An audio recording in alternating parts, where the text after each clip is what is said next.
سرکار کریم علیہ السلام نے فرمایا مرنے کے بعد سب سے مشکل مرحلہ قبر کا ہے۔ جو یہاں سے چھوٹ گیا وہ آگے بھی چھوٹ جائے گا، جو یہاں پھنس گیا وہ آگے بھی پھنس جائے گا۔ قیامت کے دن کے سوالات الگ ہیں، قبر کے سوالات اور ہیں۔ قبر کے سوالات احادیث میں بارہا بیان ہوئے۔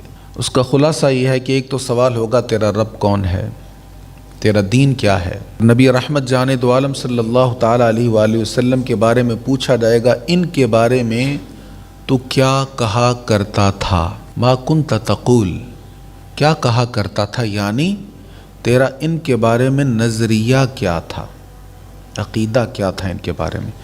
تو یہ تین اہم سوال ہیں، یہ قبر میں ہوں گے۔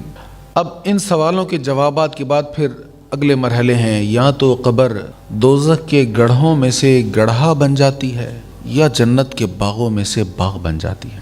کسی کی قبر اس کو اتنا دباتی ہے کہ دائیں پسلیاں بائیں پسلیوں میں پیوست ہو جاتی ہیں، اور کسی کو ایسے کرتی ہے جیسے کوئی ماں کی آغوش میں چلا گیا۔ ام المؤمنین سیدہ عائشہ صدیقہ رضی اللہ تعالیٰ عنہا عرض کرنے لگیں، آقا میری نیند اڑ گئی ہے یہ بات سن کر کہ قبر ہر کسی کو دبائے گی۔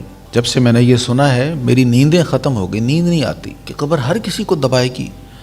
تو آقا نے فرمایا ہاں ہر کسی کو دبائے گی، لیکن کافر کو، گناہگار کو ایسے دبائے گی کہ دائیں پسلیاں بائیں پسلیوں میں پیوست ہو جائیں گی، لیکن مومن کو، صالح کو ایسے دبائے گی جیسے ماں بچے کو آغوش میں لے کر دباتی۔